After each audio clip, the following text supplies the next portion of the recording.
Hello, hello. Welcome back to Let's Vibe Podcast, everyone. In today's episode, I wanted to do a 5 reminders before fall festival season or for fall festival season, as we are about to approach a very busy fall with whatever festivals you are going to. I know we have a lot coming up.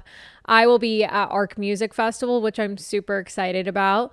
And then after that, I have a little bit of a break. Might go to ACL for a day or the full weekend. I say this every year that I'm not going back, but we'll see what happens with this year.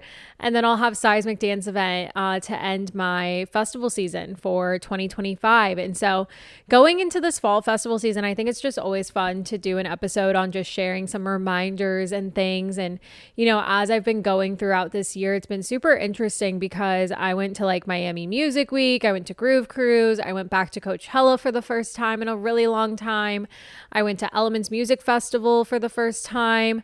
And then I get to go back to ARC and like some of the other festivals I usually go to. And so I really wanted to put together some, little reminders to just help you feel really grounded and present and just feeling really aligned going into your festivals, because I think what we're seeing in the festival scene is just kind of like a wave of having more intention, wanting to feel more aligned, having like magic and synchronicities and just a lot of like really amazing things happen on the dance floor. So I thought it would just be kind of fun to just give you, some quick rapid fire little teachings and reminders. So whatever festival you're going to next, you feel really great kind of like going into and have these things to really think about. And so the first one that we have is to prioritize your health and energy. I think more and more this is becoming super important to do, not only from just like, make sure you're staying hydrated, make sure you're eating enough, make sure you're stretching and taking breaks, but like genuinely, like how are you taking care of yourself outside of these festivals? Because that can definitely impact your festival experience. Like, are you nourishing your body, before and after festival so you don't get sick? Like, are you eating fruits and veggies? Are you like, making sure that you're not deficient in certain vitamins and things like that? Like, are you going to like your routine checkups? Like, I just turned 30. So like, I feel like I'm getting hit with like double checking all these things and making sure that I'm really supporting my body as it's growing. I have this Whoop band thing. It actually can tell you like how you're aging. I'm actually aging backwards. Like I am aging slowly almost. Like I'm 30 and it says I'm like 27. Like I'm giving 27 and I'm like, okay, we'll take it, right? But you really want to make sure that you're really taking care of yourself and supporting your body, that you're getting enough sleep, that you are, being mindful of what you're partaking in, even whether it's alcohol or weed or other things, right? And that you're really just taking care of yourself from a full kind of like holistic perspective. And I don't mean holistic as like the natural way, but just like literally everything, because it's all connected. I've learned is like when you're taking care of, just one piece, like your fitness, like that's great and all, but if you're not eating properly, like you might not see the results you're looking for in like the gym, right? Or if you're eating properly, but then like not really getting any movement, that's not supporting your body throughout the festival weekend, because it's a lot of walking. It's a lot of like, going up and down the stairs or going up and down like the hill at the gorge, right? And things like that. And so you really want to make sure that you are supporting your body as best as you can, and also supporting your mental health as best as you can. Throughout this time. Are you, regularly checking in with yourself? Are you meditating, practicing mindfulness? Are you going to therapy?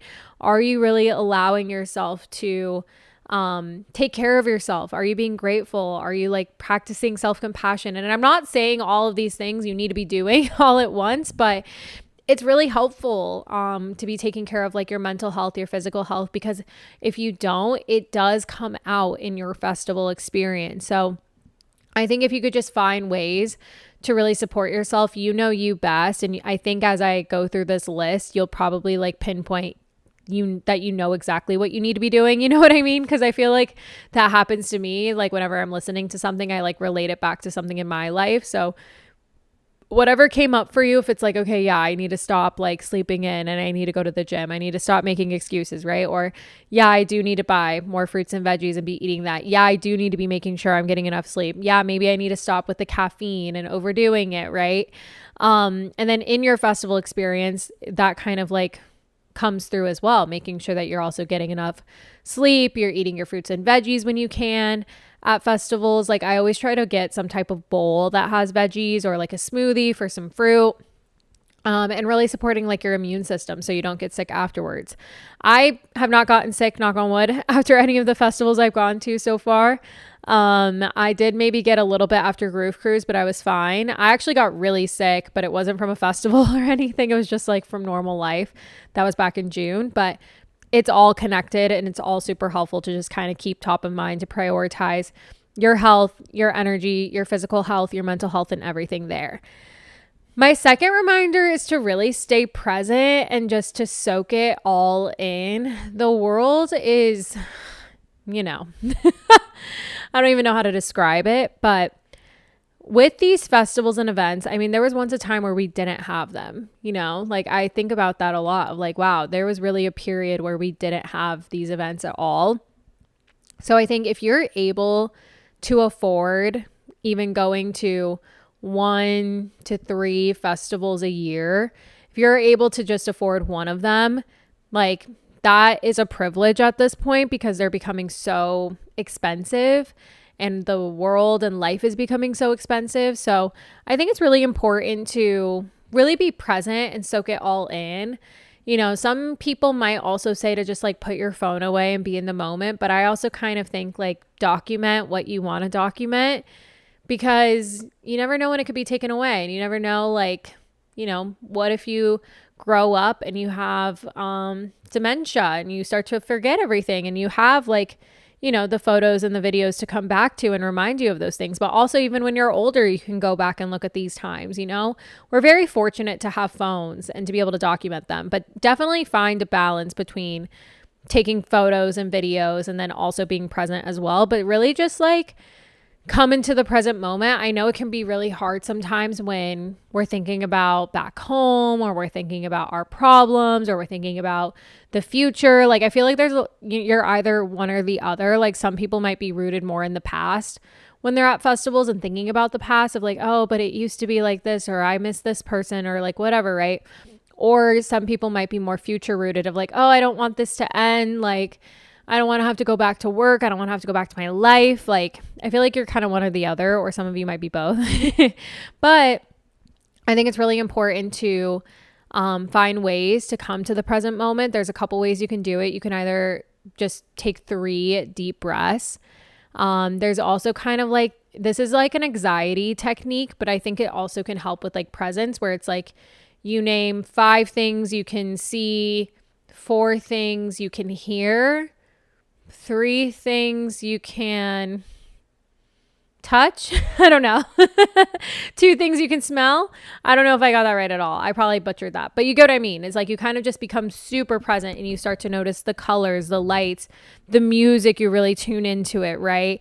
You become more present with yourself. Maybe you like tap while you're listening to the music or whatever it is. Just become very present and tune into the people around you, the music, the moment, and just notice the shift that kind of happens when you bring that type of presence into a moment like that. And then it also makes it really easier for you to also do it in your day-to-day and in your life. And it also, when you do this, like time starts to really slow down. That happened to me at Elements, where I had, a couple moments where I just really became super present in what I was doing.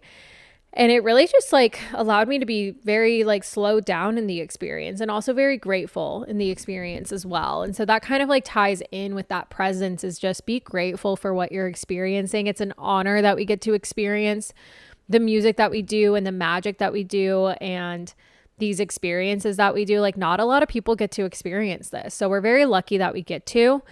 And so just try to be as present and grateful throughout your whole fall festival season, basically. And so in this, you can really learn how to be grateful that would be kind of like reminder number 3. This kind of like tied in together is to just find the gratitude throughout your fall festival season. I think this has been super powerful for me, is to really just savor it and enjoy it. And you can really like take the time to just kind of like reflect and appreciate and be grateful for the experiences that you have or about to have. That could be a manifestation technique, even if you haven't gone to this festival, just like feeling grateful for the experience before it's even happened. Like, oh, I'm so grateful I got to meet my favorite artist. I'm so grateful I got to experience this set. I'm so grateful that this happened, like before it even happens. And you'd be surprised how your weekend manifests when you really tap into like the gratitude energy and like the manifestation energy.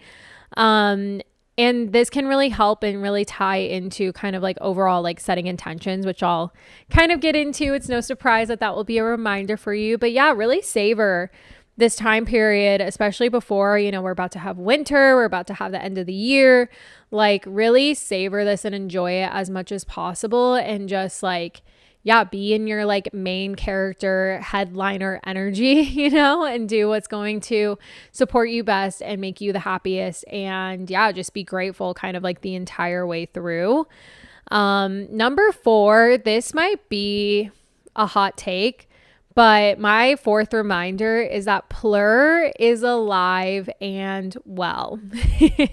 Some of you might believe that Plur is dead, which stands for peace, love, unity, respect. Some people also add another R for responsibility. But I believe that Plur is alive. I was just at Elements Music Festival, where it was definitely alive and well. Here in Austin, Texas, at a lot of the shows I go to, it's alive and well. I think if you are perpetuating that it's dead and that no one's practicing it, no one's doing it, I think you are perpetuating that belief a little bit more than it needs to be. But if we all hold the belief and the intention that Plur is alive and well and exists in all of us, and it's really up to us to teach it and embody it, it will stay alive and well. But if we continue to say it's dying, it's dead, we are going to be looking at all of our experiences from that lens. I tend to find when people are saying that, it's like they're viewing their raves and festivals with these glasses on. That's what beliefs are like. And so when you're saying like Plur is dead, it's because like, you know, someone bumped into your shoulder and didn't say excuse me, and now you're saying Plur is dead. You know, which like these things just kind of happen, right? Some people just don't say excuse me, but that doesn't mean like the whole concept of Plur is dead. You know, I think a lot of people chalk it up to these little tiny like things, but you also need to be the energy of Plur and embody Plur as well. And, you know, someone pushes through you and doesn't say, excuse me, you look at them with like a, you know, mad, pissed off face. Like, I'm guilty of it. I've done it too. But you could also just be like, hey, like, you're totally good to come through. Just say, excuse me next time. You know, like that's kind of like a teaching moment right there. I've done that before where I'd be like, hey, like, you're good. Don't like, you're all good. Like, get through. Just say, excuse me next time, you know? And sometimes people will be like, oh, like, so sorry, you know? I also, when I see someone trying to get through the crowd, I just let them through. Like, I'm like, if I can see that someone's about to come through me, I turn and I let them through. And that makes it a lot more easier rather than kind of like resisting it. But that's just me. You know, you really want to be the person who's also embodying Plur. Like, you're giving compliments, you're looking out for one another, you're sharing the good vibes. And I know some people might be like, but Aid, I'm so tired of like being that person and it not being reciprocated. And I'm like, Rome wasn't built in a day, you know? Like, you're just gonna give up because you feel like you're the only person doing it.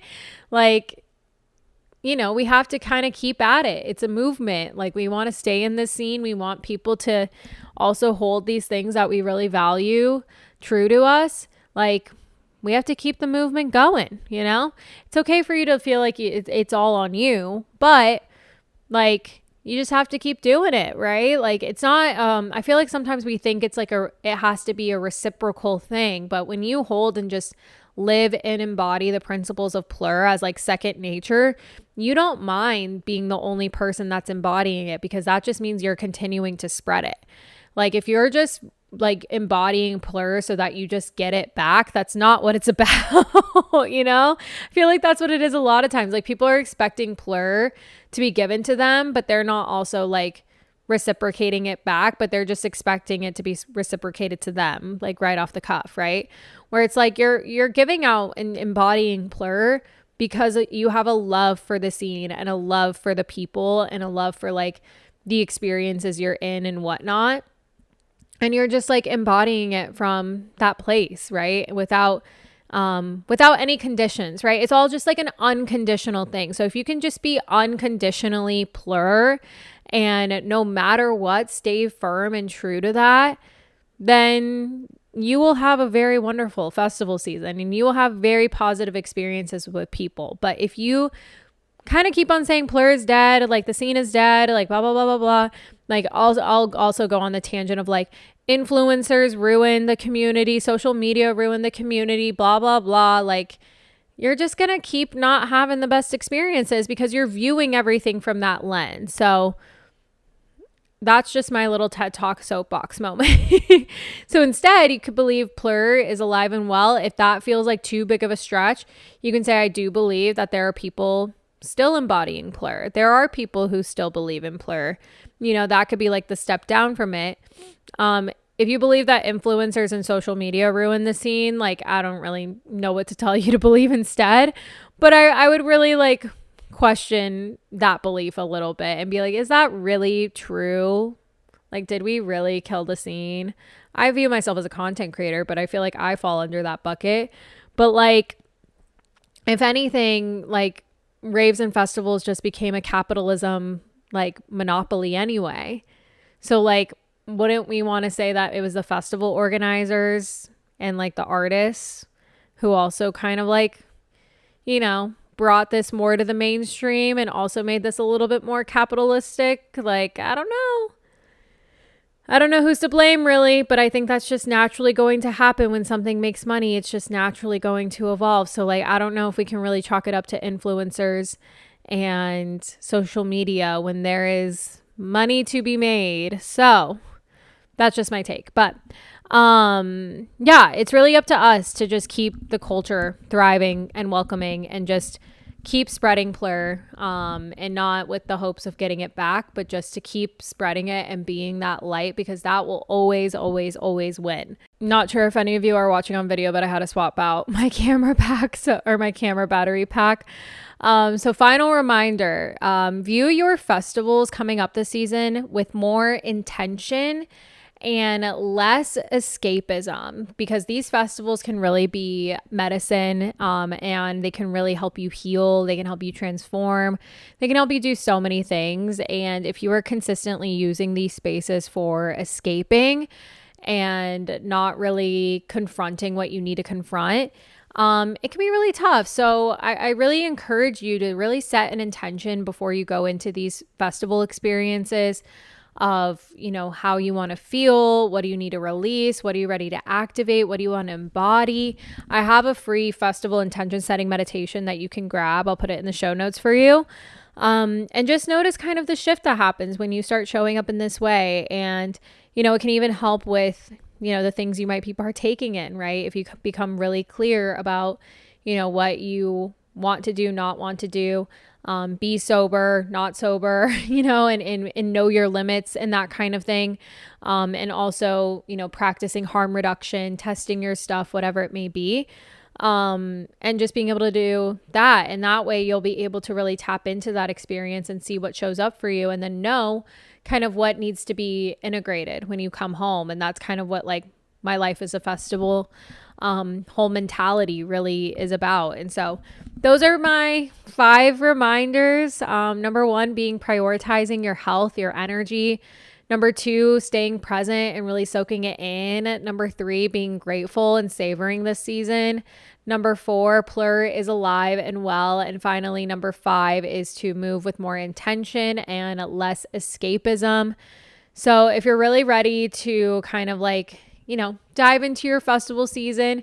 Keep these reminders in mind for you. You can grab my intention setting meditation, or you can even check out my Life as a Festival membership if you're looking for a community of ravers just like you who are also trying to cultivate a life that feels beautiful on and off the dance floor. If you're going to ARC Music Festival, I will see you there. Or if you're going to be at ACL or Seismic, I will see you there. But otherwise, I hope you have a wonderful festival season. And make sure you don't forget to rate, review, subscribe, all the things that help support me and the podcast. I appreciate it so much. It's been so fun kind of like getting back into everything. Cards, almost forgot. Okay, affirmation for this week is I am deserving of respect, love, and happiness. I give respect, love, and happiness to, AKA plur, baby. I love when the cards agree with me. Okay. Note from our higher self says, when I believe it, I'll see it. Not us talking about beliefs in this coming up. So that's beautiful.